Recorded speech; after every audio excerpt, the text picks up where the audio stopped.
Hello everyone, welcome back to my channel. This is me Gulshan Khatun in Easy Study by Gul. आज के चलिए हम start करते हैं क्लास 9 साइंस के first chapter matter in our surrounding. देखिए matter क्या है? एवरीथिंग अराउंड अस, हमारे आसपास जो भी चीज़ें प्रेजेंट है वो सब क्या है? मैटर है। क्यों मैटर है? क्योंकि देखिए जो भी चीज़ जिस हम देख रहे हैं आसपास, चाहे टेबल, चेयर, एयर, ठीक है, हर वो छोटी चीज़ या हर वो बड़ी चीज़ सब क्या कहलाती? मैटर कहलाती। क्यों कहा मैंने मैटर? बिकॉज इन सारी चीज़ों का अपना कुछ मास होता है कि नहीं है? और अगर इनका मास है तो आप देखिए वो कुछ ना कुछ अपना स्पेस ऑक्यूपाई किया है, राइट? यस, दैट्स वाई मैंने इनसे क्या कहा है? मैटर कहा है। तो एयर दिखने में लगता है ही नहीं हमारे आसपास, बट एयर का भी मास होता है और वो कौन से स्पेस ऑक्यूपाई करता है? एटमॉस्फेयर को ऑक्यूपाई करता है। तो एयर भी क्या है? मैटर है। ठीक है, तो बहुत सारे एग्जांपल्स आप ले सकते हैं मैटर में, जैसे कि stones, cloud, star, planets, animals, we human beings also what matters. ठीक है, तो मैटर्स में हम क्या देख रहे हैं? Animal, living beings and non living beings, दोनों को हम एक साथ क्या कहते हैं? मैटर्स कहते हैं। ठीक है, मैटर का अगर हम मैटर का मैटर नेम में देखिए MA, राइट? इस नेम में ही आपको समझ आ जाएगा MA फॉर मास। ठीक है, MA is for mass. And अगर कोई भी ऑब्जेक्ट जिसका मास होता है वो क्या करेंगे? स्पेस ऑक्यूपाई करेंगे, है कि नहीं? ठीक है, एग्जांपल्स देखिए, ये पेन, राइट? ये पेन क्या है? ये भी एक मैटर है। अगर हम इसको यहाँ रखते हैं तो ये कुछ स्पेस ऑक्यूपाई कर रहा है ना, राइट? तो हर वो ऑब्जेक्ट जिसका कुछ मास होता है और वो कुछ स्पेस ऑक्यूपाई करता है उसे हम क्या कहते हैं? मैटर कहते हैं। In other word we can say that matter have both mass and volume. Okay, now कुछ चीज़ें ऐसी हैं जिसे हम मैटर नहीं कहते हैं, जैसे कि देखिए thoughts, smell, love, hatred. Okay, ये सारी चीज़ें क्या है? फीलिंग है। ठीक है, या कुछ सेंसेशन, इमोशन, ये सारी चीज़ें मैटर नहीं होती। ठीक है, क्योंकि इनका मास या वॉल्यूम नहीं होता है। चलिए देखते हैं अब मैटर के क्लासिफिकेशन। देखिए हमारे जो इंडियन फिलोसोफर थे उन्होंने मैटर को क्लासिफाई किया है 5 बेसिक एलिमेंट में। ठीक है, जिसे पंच तत्व कहते हैं: air, earth, fire, sky and water. उनका कहना है कि जो भी चीज़ हमारे आसपास है वो इस पांचों चीज़ों से मिलकर बना है। ठीक है, बट मॉडर्न साइंस के अकॉर्डिंग देखें तो मैटर को क्लासिफाई किया गया है on the basis of their physical properties and chemical nature, जिसे हम अभी आगे पढ़ेंगे। अगर मैटर को क्लासिफाई करना हो तो मैटर को दो ग्रुप में क्लासिफाई किया गया, on the basis of physical property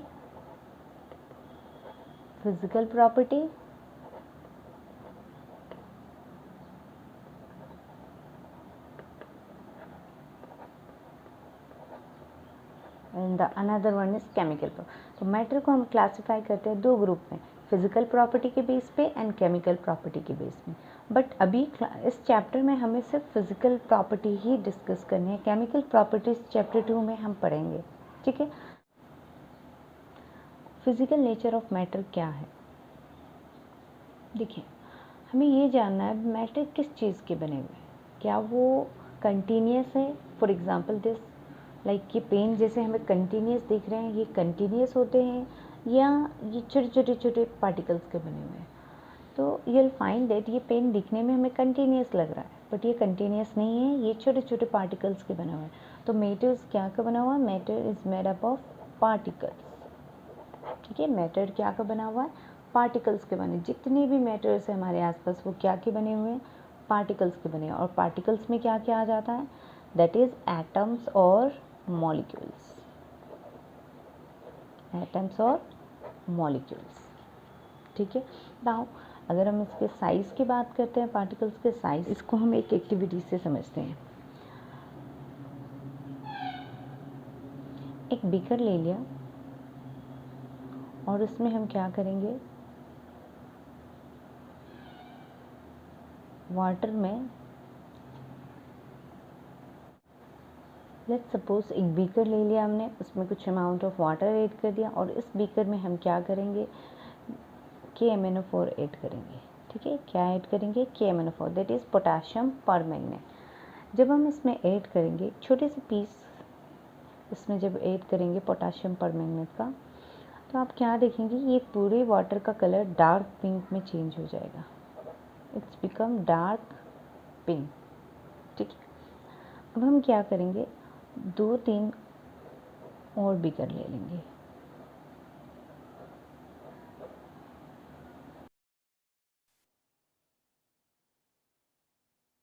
देखिए, जब ये वाटर पूरा डार्क पिंक में चेंज हो जाएगा, अब हम क्या करेंगे, ये तीनों बीकर में फ्रेश वाटर ले लेंगे।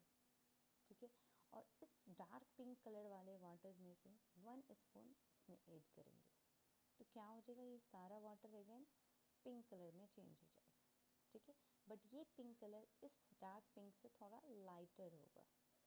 ठीक है, अगेन हम क्या करेंगे, 1 स्पून फिर इस pink colour, light pink colour में से ऐड कर देंगे नेक्स्ट बीकर में। अगेन ये पूरे वाटर कैसे हो जाएंगे, pink colour, but this is lighter than this. ठीक है, फिर यहाँ से हम 1 स्पून लेंगे, से हम 1 स्पून इसमें ऐड करेंगे, then again this water will become pink colour. तो हम क्या देखेंगे कि जैसे हमने फर्स्ट छोटे से पीस ऑफ पोटाशियम परमैंगनेट को इसमें ऐड किया था, तो सारी वाटर का कलर कैसा हो गया था, पिंक कलर में, डार्क पिंक। फिर जब हमने इसमें से 1 स्पून नेक्स्ट बीकर में ऐड किया, तो वो वाटर भी सारे पिंक कलर में हो गए, बट कलर क्या था, इससे थोड़ा लाइट था।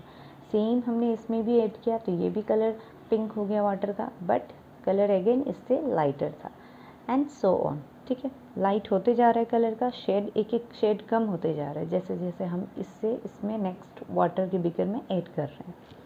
इट मीन्स व्हाट, हमने लिया था एक छोटा सा पीस ऑफ पोटाशियम परमैंगनेट के। ठीक है, और जब इसको इसमें डिवाइड किया, मीन्स व्हाट, इसके पार्टिकल्स का बीच में क्या हुआ, डिवीजन हुआ। एक छोटे से पीस का मिलियंस ऑफ डिवीजन हुआ यहाँ पे पार्टिकल्स में।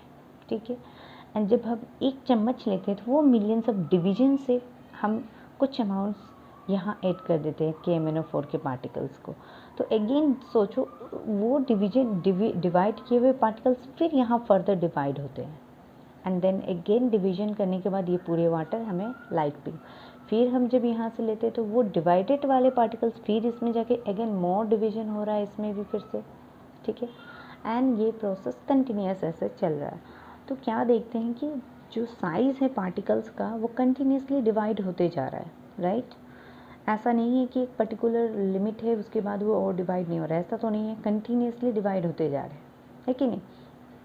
आप इसको एक और एग्जांपल से समझते हैं। हम जब बकेट में पानी लेते हैं, तो उसमें हम छोटा सा एक ड्रॉप डेटॉल का ऐड कर देते हैं, तो वो पूरा पानी का स्मेल क्या हो जाता है, डेटॉल जैसा स्मेल आता है, राइट।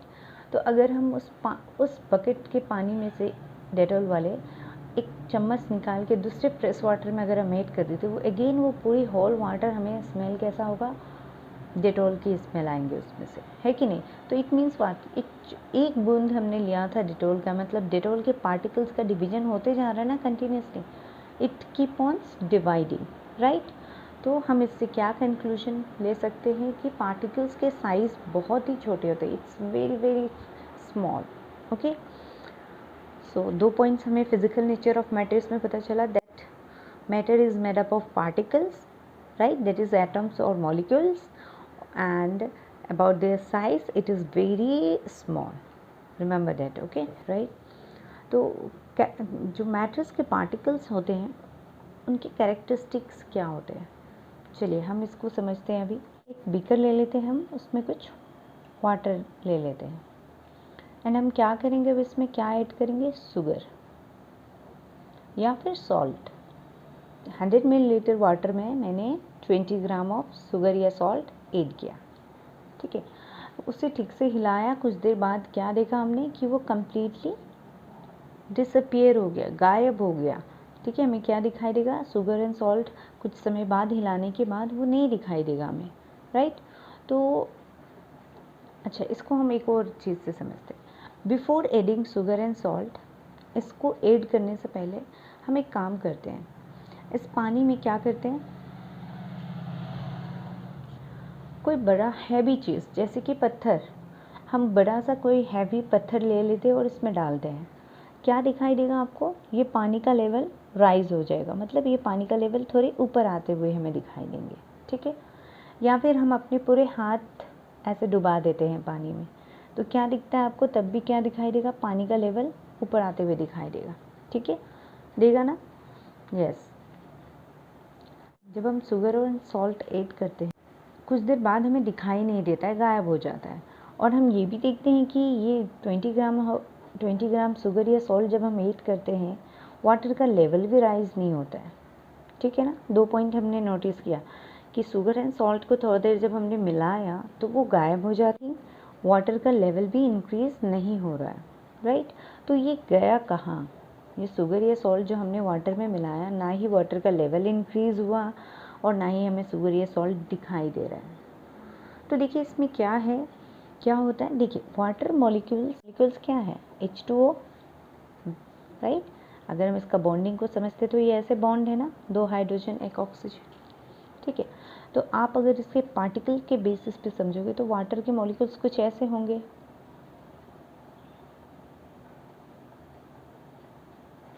ठीक है। तो देखिए इसके बीच में क्या है? कुछ स्पेसेस है, वाटर मॉलिक्यूल्स के बीच में क्या है? बॉन्डिंग के बीच में क्या है? Some spaces are there, right. And sugar particles के बीच में भी क्या है? इसी तरह कुछ स्पेसेस है, ठीक है। जब हम शुगर पार्टिकल्स को, मतलब शुगर को जब हम इसमें ऐड करते हैं तो ये शुगर या salt after some time disappear हो जाता है। It means what? ये जाके इस स्पेसेस में जाके मिक्स हो जाता है, उसी में जाके घुस जाता है, जिसकी वजह से वाटर का लेवल इंक्रीज़ नहीं होता और हमें ये दिखाई भी नहीं देता है, ठीक है। क्योंकि वाटर मॉलिक्यूल्स के बीच में क्या था? स्पेसेस थे, ठीक है, जिसमें जाके ये शुगर या सॉल्ट के पार्टिकल्स जाके मिक्स हो जाते हैं और हमें वो दिखाई नहीं देता है, ठीक है। इसी वजह से क्या होता है? वाटर का लेवल भी इंक्रीज़ नहीं होता। बट एक पॉइंट और याद रखना है, आपको समझना है यहाँ पे कि आप 100 मिलीलीटर वाटर में एक फ़िक्स अमाउंट ऑफ क्वांटिटी, एक फ़िक्स क्वांटिटी ही आप ऐड कर सकते हो शुगर या सॉल्ट का। आपने 20 ग्राम ऐड किया तो आपने देखा कि वो कम्प्लीटली डिज़ोल्व हो गया और हमें दिखाई भी नहीं दे रहा है, ना ही वाटर का लेवल इंक्रीज़ हुआ। लेकिन जब हम देख रहे हैं फिर से, जब हमने 20 ग्राम और ऐड किया, तब हमें सॉल्ट के पार्टिकल्स हमें दिखाई दे रहे हैं डिज़ोल्व करने के बाद, मतलब कम्प्लीटली हम मिक्स कर रहे हैं फिर भी वो हमें दिखाई दे रहे हैं, क्योंकि इसके अंदर क्या है? Limited amount of limited space present है, ठीक है। और उस लिमिटेड स्पेस को जब ये 20 ग्राम ऑफ शुगर या सॉल्ट हम ऐड करते हैं तो वो उसमें रह जाता है। तो और अगर आप एक्स्ट्रा ऐड करोगे तो अब वो कहाँ जाएगा? स्पेस तो ऑलरेडी फिल्ड हो गया ना, तो वो कहाँ जाएगा? अब तो स्पेस है ही नहीं। तो इसीलिए जब हम एक्स्ट्रा फिर से ऐड करते हैं तो अब वो मिक्स नहीं हो पाता और हमें वो अपीयर होता है, दिखाई देता है, राइट। तो एक फिक्स ऐसा नहीं है कि आप अनलिमिटेड अमाउंट ऑफ सॉल्ट या शुगर ऐड करोगे, ये डिपेंड करता है आपके क्वांटिटी के ऊपर। जितने अमाउंट ऑफ वाटर है उसमें भी कुछ पर्टिकुलर अमाउंट ऑफ सॉल्ट या शुगर आप ऐड कर सकते हैं, ठीक है। तो हम क्या कंक्लूजन दे सकते हैं इससे कि पार्टिकल्स के बीच में क्या होता है? स्पेस होता है, ठीक है। ये अलग बात है सॉलिड में क्या होता है।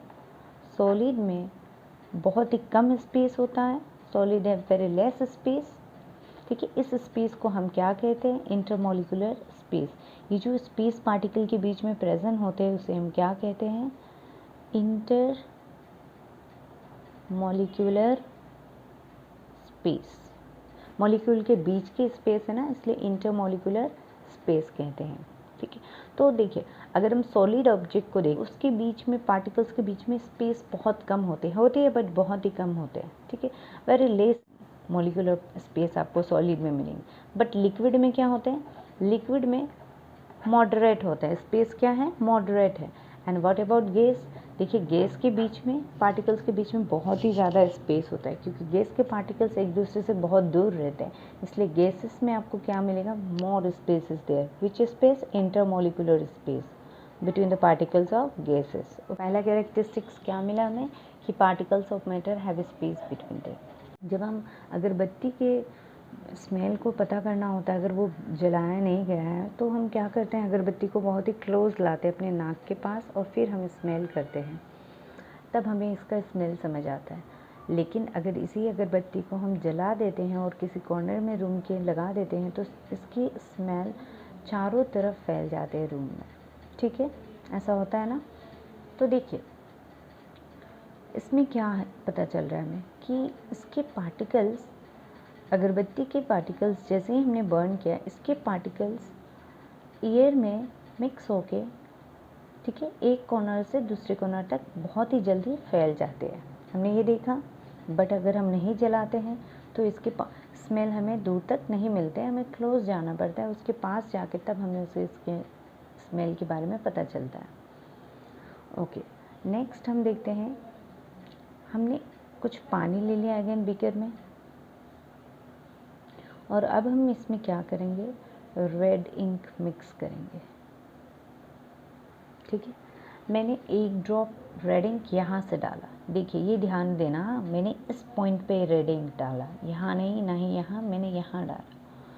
तो क्या हुआ, जैसे ही मैंने एक ड्रॉप इंक डाला इसमें, ये थोड़ी देर बाद यहाँ से रेड इंक के पार्टिकल्स मूव होना स्टार्ट हो गए। ठीक है, थोड़ी देर बाद हमने देखा कि ये पूरी वाटर रेड होना स्टार्ट हो गए। पहले इस पोर्शन में हमें रेड कलर दिखाई दिया, थोड़ी देर बाद यहाँ तक ये पहुँच गया और पूरी वाटर कुछ समय बाद रेड इन कलर में कन्वर्ट हो गए।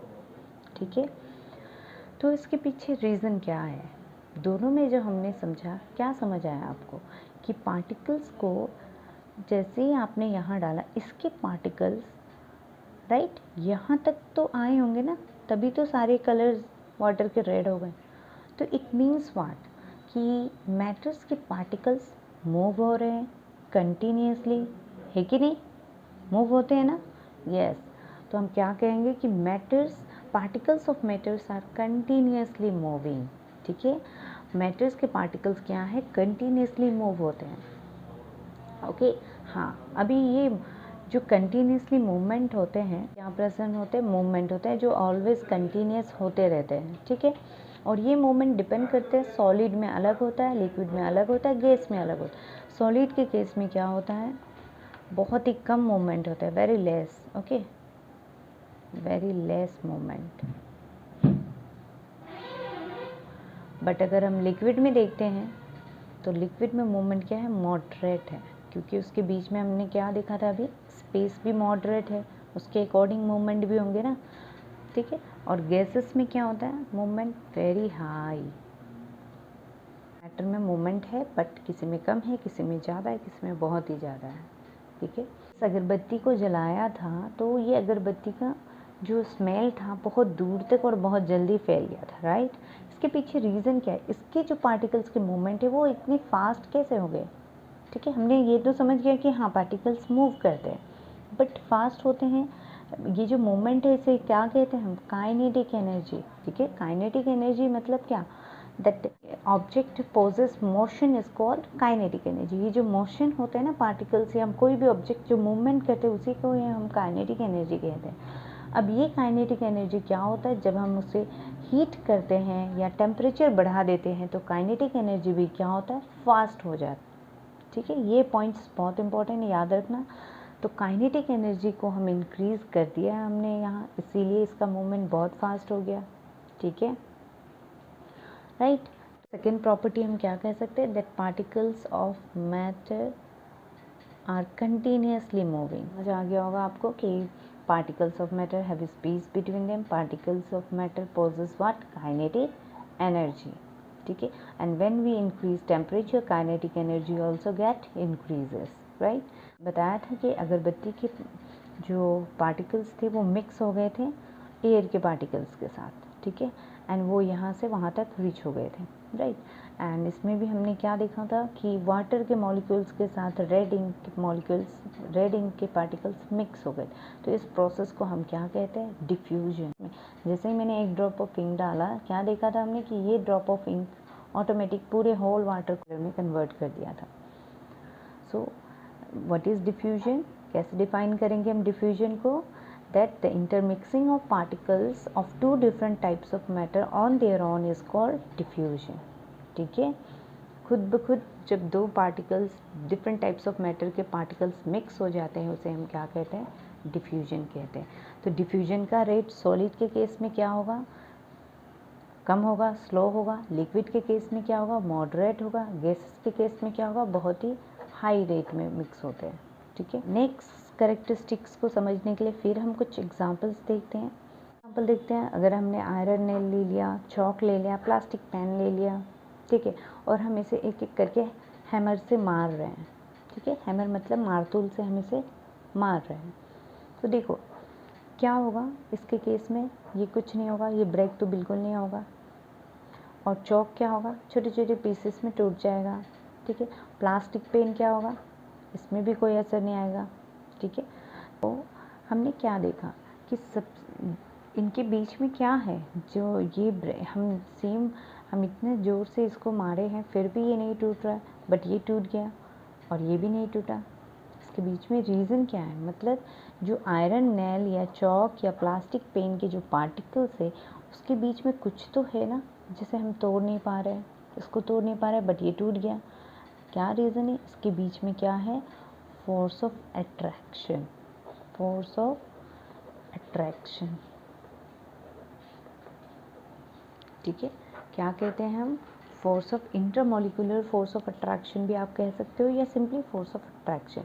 तो इन तीनों के केस में हमने देखा कि इनके पार्टिकल्स के बीच में क्या प्रेजेंस है, फोर्स ऑफ अट्रैक्शन, जिसकी वजह से कोई ऑब्जेक्ट इजीली ब्रेक हो गया, कोई ऑब्जेक्ट जितना भी हम फोर्स लगा रहे हैं ब्रेक नहीं हो रहा है, मतलब वो नहीं टूट रहा है। तो रीज़न क्या है, फोर्स ऑफ अट्रैक्शन की वजह से। ठीक है, किसी में फोर्स ऑफ अट्रैक्शन बहुत ही ज़्यादा है उनके पार्टिकल्स के बीच में, किसी में कम है। ठीक है, तो अगर हम सॉलिड ऑब्जेक्ट में देखते हैं तो फोर्स ऑफ अट्रैक्शन क्या है, बहुत ही ज़्यादा स्ट्रॉन्ग है इसमें। सॉलिड वाले जितने ऑब्जेक्ट होंगे उसके बीच में फोर्स ऑफ अट्रैक्शन कैसा होगा, स्ट्रॉन्ग होगा। और अगर हम लिक्विड वाले केस में देखते हैं तो क्या होगा, मॉडरेट होगा।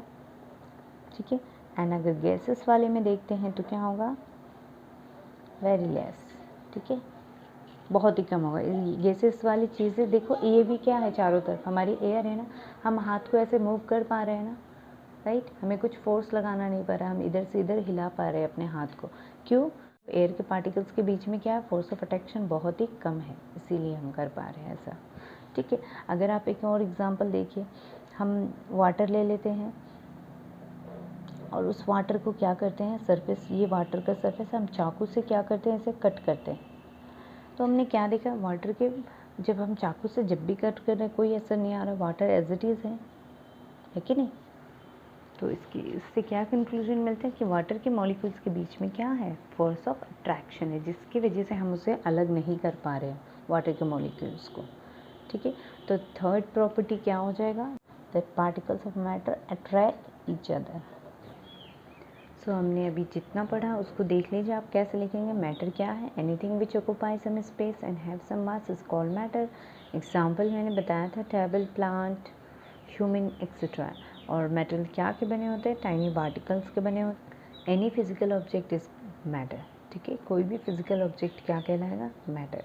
फिजिकल नेचर ऑफ मैटर क्या होता है, matter is made up of small particles called atoms. ठीक है, एंड साइज क्या होते हैं मैटर्स पार्टिकल्स के, बहुत ही स्मॉल होते हैं। ठीक है, और कैरेक्टरिस्टिक्स अभी हमने क्या देखा, that particles of matter have space between them, particles of matter are always in motion, and particles of matter attract each other. तो हमने ये 3 कैरेक्टरिस्टिक्स अभी तक पढ़ा। अब हम नेक्स्ट स्टार्ट करेंगे स्टेट्स ऑफ मैटर। देखिए, देखा जाए तो 5 डिफरेंट स्टेट्स होते हैं मैटर्स के। ठीक है, बट अभी इस क्लास में हमें 3 पे ही फोकस रखना है, that is solid, liquid and gas के ऊपर। ओके, अदर 2 जो है वो आपको बस नॉलेज में इतनी रखनी है कि हाँ 5 टाइप के मैटर्स होते हैं, states of matters, that is solid, liquid, gas, plasma and Bose Einstein condenser, जिसे हम शॉर्ट में BEC लिखते हैं। ठीक है, तो इनमें से अभी हमें बस इन 3 के बारे में फोकस रखना है, that is solid, liquid and other 2 है जो प्लाज्मा एंड BEC। ये न्यू एडिशंस ऑफ बुक में गिवन है प्लाज्मा एंड बोस-आइंस्टाइन कंडेंसेट के बारे में। तो हम इसको भी थोड़ा देख लेते हैं कि प्लाज्मा और बोस-आइंस्टाइन कंडेंसेट में प्लाज्मा में क्या होता है, the state consist of super energetic and super excited particles. इस स्टेट में, जो प्लाज्मा वाली स्टेट है ना, इसमें जो पार्टिकल्स होते हैं बहुत ही एनर्जेटिक होते हैं, super energetic and excited particles होते हैं, जैसे कि स्पार्क होंगे, लाइटनिंग होंगे, ये सारे एग्जाम्पल्स है प्लाज्मा के। ठीक है। आयोनाइज्ड गैस मतलब पॉजिटिव और नेगेटिव चार्जेस के फॉर्म में रहते हैं, जैसे कि example fluorescent tube, neon sign bulbs consist of plasma. ये सब में क्या है, प्लाज्मा ही प्रेजेंट है। ठीक है, तो ये भी एक स्टेट ऑफ मैटर है प्लाज्मा। ओके, नेक्स्ट आप देख लीजिए बोस आइंस्टाइन कंडेंसेट क्या है।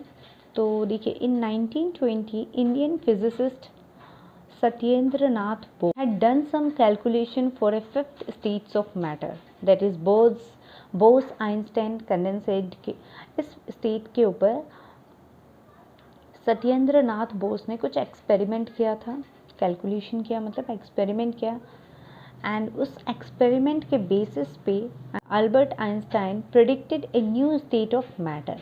ठीक है, that is the Bose Einstein condensate. क्यों? क्योंकि इसी ने फाइंड आउट किया, इसलिए इसी के नाम पे रखा गया इस स्टेट ऑफ मैटर को, Bose Einstein condensate. So in 2001 Eric A Cornell, Wolfgang Kettel and Carl E. Wieman of USA received the Nobel Prize in Physics for achieving Bose-Einstein condensation state। इस स्टेट को अचीव करने के लिए इन्हें क्या state को achieve कर सकते हो, लो डेंसिटी वाली सब्सटेंस को बहुत ही low, super cool, super low temperature, मतलब एकदम बहुत लो, बहुत ज़्यादा लो टेम्परेचर पर रखते हैं, तब ये स्टेट एग्जिस्ट होता है, that is Bose Einstein condensate. ठीक है, तो बस हमें इतना जानना है इस चैप्टर। काइनेटिक एनर्जी क्या है, the motion possess by particles is called kinetic energy. तो ये सब कुछ हमने ऑलरेडी डिस्कस कर लिया है, बस आप इसे यहाँ से नोट कर लीजिए। इसके बाद डिफ्यूजन क्या है, ये भी अभी मैंने डिस्कस किया था, that intermixing of number of particles with each other by getting into the space between the particles is called diffusion. ठीक है, तो आप इसको यहाँ से नोट कर लीजिएगा। चलिए हम नेक्स्ट अब आगे बढ़ते हैं, स्टेट्स ऑफ मैटर्स। करेक्टरिस्टिक्स, क्या क्या पॉइंट्स है जो तीनों 3 डिफरेंट स्टेट्स होते हैं, सॉलिड, लिक्विड एंड गैसेस। देखिए, सॉलिड के पार्टिकल्स क्या होते हैं, एक दूसरे से टाइटली पैक्ड होते हैं, ये आपको ध्यान में रखना है, क्योंकि देखिए पार्टिकल्स के बिहेवियर के बेस में ही ये 3 डिफरेंट स्टेट्स प्रेजेंट हैं।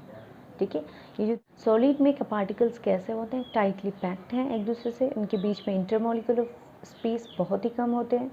लिक्विड में क्या होते हैं, इंटरमोलिकुलर स्पेस मॉडरेट होते हैं, एंड गैसेस में तो बहुत ही ज़्यादा स्पेस होते हैं। ठीक है, एंड इनके पार्टिकल्स के बीच में यही 3 कैरेक्टरिस्टिक्स की वजह से हमें इनके डिफरेंट प्रॉपर्टीज़ फाइंड आउट होते हैं। तो अभी हम देखेंगे एक एक करके प्रॉपर्टीज़। सबसे पहला प्रॉपर्टीज़ है शेप एंड वॉल्यूम। तो आप देख लीजिए, जितने भी सॉलिड ऑब्जेक्ट होते हैं, चाहे वो आपकी टेबल हो गए, चेयर हो गए, any object, even this pen also, right, ये भी एक सॉलिड ऑब्जेक्ट है। तो इनका क्या देखते हैं हम, इनका शेप फिक्स्ड है, राइट, एक शेप है ना, ऐसा तो नहीं है कि अगर ये गिर गया नीचे तो इसका शेप कुछ और हो जाएगा, ऐसा है नहीं है, इसका शेप एज इट इज़ वही रहता है, right. Okay, what about volume, इसके वॉल्यूम भी सेम है कि नहीं, राइट, इसकी वॉल्यूम अगर फिक्स शेप रहे तो वॉल्यूम भी सेम होगा। ठीक है, ऑलवेज रिमेंबर। तो अगर हम शेप एंड वॉल्यूम देखते हैं सॉलिड के केस में, तो always remember solid have a definite shape and definite volume. Solid का क्या होता है, डेफिनाइट शेप होता है एंड वॉल्यूम भी डेफिनाइट होता है।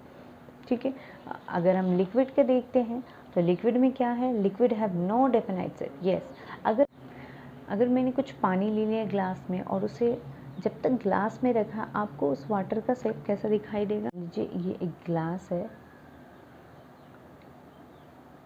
और इसमें वाटर लिया, तो हमें ये पूरे वाटर का शेप ऐसे दिखाई देता है, राइट। बट अगर हम इस वाटर को फेंक देते हैं नीचे, तो ये पानी कुछ ऐसा करके जाके फैल जाता है, तो इसका शेप बदल गया ना, है कि नहीं। इस ग्लास में था तो वो हमें इस तरह दिखाई दे रहा था, जैसे कि ग्लास का शेप है वैसे ही वाटर का शेप दिखाई दे रहा था, लेकिन जैसे ही इस वाटर को हमने ग्लास से नीचे फ्लोर में फेंक दिया तो हमें उसका शेप कुछ ऐसा दिखाई देता है, राइट। मतलब मतलब लिक्विड, वाटर क्या है, लिक्विड है। अगर आप इसके वाटर की जगह वो ऑयल ले लीजिए, वो भी लिक्विड है, ऑयल के साथ भी यही केस होता है। तो लिक्विड में हमने क्या लिखा कि उसके कोई डेफिनाइट शेप नहीं होता है, उसे हम जैसे ऑब्जेक्ट में रखते हैं उसी ऑब्जेक्ट का शेप हमें वो दिखाई देता है, राइट। हाँ, वॉट एवर वॉल्यूम, हाँ वॉल्यूम आपको इसका सेम रहेगा, जितना वाटर इसमें था उतना ही वाटर यहाँ भी है, ठीक है। आप भले कंटेनर बदल सकते हैं, कंटेनर का शेप डिफरेंट है होने की वजह से लिक्विड के शेप भी हमें डिफरेंट दिखाई देते, लेकिन उनका वॉल्यूम चेंज नहीं होता, वॉल्यूम फिक्स्ड रहता है। Liquid have no definite shape but have definite volume. अब हम गैस का देखते हैं। गैस का तो कोई डेफिनाइट ना तो शेप होता है ना ही डेफिनाइट वॉल्यूम होता है। गैस क्या होता है, बहुत ही फ्री होते हैं इनके पार्टिकल्स, इधर से उधर तेज भागते कूदते रहते हैं इधर से उधर, ठीक है। इसीलिए इसके ना तो कोई डेफिनाइट शेप होते हैं ना ही इसके कोई डेफिनाइट वॉल्यूम होते हैं। फ्लूइडिटी, फ्लूइडिटी का मतलब क्या है, दैट एबिलिटी टू फ्लो, कोई उसे हम क्या कहते हैं, फ्लूइडिटी। सॉलिड में क्या होता है, सॉलिड फ्लो होता है, नहीं होता है, no fluidity, okay. And liquid में अगर हम देखते हैं तो क्या होता है, liquid can flow, right. Liquid जैसे जितने भी लिक्विड होते हैं वो फ्लो होते हैं। एंड गैसेस को देखें तो gases can flow very easily, liquid के कंपेयर में गैसेस इजीली फ्लो होते हैं। कंप्रेसिबिलिटी क्या है, एबिलिटी टू प्रेस, किसी चीज़ को जब हम प्रेस करते दबाते हैं, देख लीजिए अगर आप पेन को ही देख लीजिए, अगर हम इसे प्रेस करते ये नहीं प्रेस हो रहा है, राइट। बट अगर हम लिक्विड को प्रेस करते थोड़ा बहुत क्या होता है, प्रेस हो जाता है। बट अगर हम गैसेस का देखें तो गैसेस क्या कंप्रेस है कि नहीं, यस गैसेस भी कंप्रेस है। कैसे समझते हैं, हम बैलून ले लेते हैं, जब हम बैलून को फुलाते हैं उसके अंदर क्या फिल होता है, एयर फिल होता है, राइट। तो हम बैलून को प्रेस कर पाते हैं ना ईजिली, यस। तो अगर सॉलिड में देखें तो कंप्रेसिबिलिटी नहीं होता है, लिक्विड में कंप्रेस होता है बट लिटिल, एंड गैसेस में तो सबसे ज़्यादा हाई कंप्रेसिबिलिटी होता है, कैन बी कंप्रेस्ड इजीली, और गैसेस हैव हाई कंप्रेसिबिलिटी, ठीक है। Next is diffusion. डिफ्यूजन के बारे में ऑलरेडी मैंने डिस्कस कर लिया है पीछे। डिफ्यूजन क्या है, intermixing of particles between two और more matter is called. Diffusion क्या होता है, no diffusion takes place between solid, ठीक है। सॉलिड के बीच में डिफ्यूजन नहीं होते हैं, right. Diffusion takes place between some liquids, yes liquid के बीच में डिफ्यूजन होते हैं। मैंने यहाँ सम जो लिखा है इसका मतलब क्या है, इट मीन्स सारे लिक्विड के बीच में डिफ्यूजन नहीं होते। जैसे कि वाटर एंड ऑयल, अगर हम ऑयल एंड वाटर को मिक्स करते हैं तो क्या वो दोनों मिक्स हो जाते हैं कम्प्लीटली, नहीं होते। आप देखते हैं ना वाटर में सेपरेट होकर रहता है, आप डिफ्रेंशिएट कर पाते हो ना वाटर एंड ऑयल के लेयर को। तो सारे लिक्विड के बीच में डिफ्यूजन नहीं होता है, ठीक है। एंड अबाउट गैसेस में अगर हम देखते हैं तो डिफ्यूजन गैसेस में बहुत ही इजीली, जैसे कि अगरबत्ती को जब हम बर्न किए थे या परफ्यूम जब हम लगाते हैं तो उस परफ्यूम का स्मेल सारे रूम तक फैल जाता है, क्योंकि उस परफ्यूम के पार्टिकल्स गैसेस में इजीली डिफ्यूज़ हो जाते हैं, ठीक है। तो गैसेस में बहुत ही ईजीली डिफ्यूजन होते हैं। नेक्स्ट काइनेटिक एनर्जी, पार्टिकल्स में मोशन होते हैं उसे ही हम काइनेटिक एनर्जी बोलते हैं, ठीक है। तो सॉलिड के केस में पार्टिकल्स का, क्योंकि सॉलिड पैक्ड होता है एक दूसरे से, तो इसके बीच में स्पेस ही नहीं है ना इतना, तो ये मूवमेंट भी नहीं कर पाता है इतना, ठीक है। इसीलिए सॉलिड में काइनेटिक एनर्जी क्या होगा, बहुत ही कम होता है, ठीक है। अगर हम लिक्विड का केस देखते हैं तो लिक्विड में क्या है, स्पेस ज़्यादा होते हैं जिसकी वजह से मूवमेंट भी इसमें ज़्यादा होते हैं, मॉडरेट। और गैसेस में क्या होता है, बहुत ही ज़्यादा होता है काइनेटिक, क्योंकि पार्टिकल्स एक दूसरे से बहुत ही दूर होते हैं, हाईली एनर्जेटिक होते हैं। ये में काइनेटिक एनर्जी लिस्ट होते हैं, लिक्विड में kinetic energy moderate, and gases में मैक्सिमम सबसे ज़्यादा इसी में होते हैं। Next space between the particles, तो आप देख सकते हैं इसमें सबसे, सॉलिड में स्पेस सबसे कम है, मतलब ना के बराबर है, लिक्विड में स्पेस मॉडरेट है और गैसेस में मैक्सिमम है। अट्रैक्शन डिपेंड करते हैं उनके बीच के स्पेस के ऊपर, अगर स्पेस कम है तो अट्रैक्शन भी ज़्यादा है क्योंकि पार्टिकल्स क्लोजली पैक्ड है, राइट। तो इसलिए मैक्सिमम अट्रैक्शन किस में होगा, सॉलिड में होगा। लिक्विड में क्योंकि स्पेस मॉडरेट है तो अट्रैक्शन भी क्या होगा, मॉडरेट होगा। और गैसेस में तो पार्टिकल्स एक दूसरे से बहुत ही दूर है तो उसमें अट्रैक्शन क्या होगा, सबसे कम होगा, ठीक है, पार्टिकल्स के बीच में। नेक्स्ट है मूवमेंट ऑफ पार्टिकल्स, तो movement of particles like equal to kinetic energy के बारे में जो हमने समझा था, यहाँ काइनेटिक एनर्जी की बात हो रहा था, ठीक है, और यहाँ पे अभी मूवमेंट बात हो रहा है। तो अगर आप काइनेटिक एनर्जी समझ गए हो तो मूवमेंट भी उसी से रिलेटेड है। काइनेटिक एनर्जी अगर कम है तो मूवमेंट भी सॉलिड में क्या होगा, कम होगा। अगर काइनेटिक एनर्जी मॉडरेट है लिक्विड में तो मूवमेंट भी लिक्विड के कैसे होंगे, पार्टिकल्स के मॉडरेट होंगे। और गैसेस में काइनेटिक एनर्जी मैक्सिमम है तो मूवमेंट भी पार्टिकल्स गैसेस के कैसे करेंगे, मैक्सिमम मूवमेंट करेंगे, ठीक है। सो ये है आपका characteristic solid, liquid and gases को हम डिफ्रेंशिएट इसके बेसिस में करेंगे।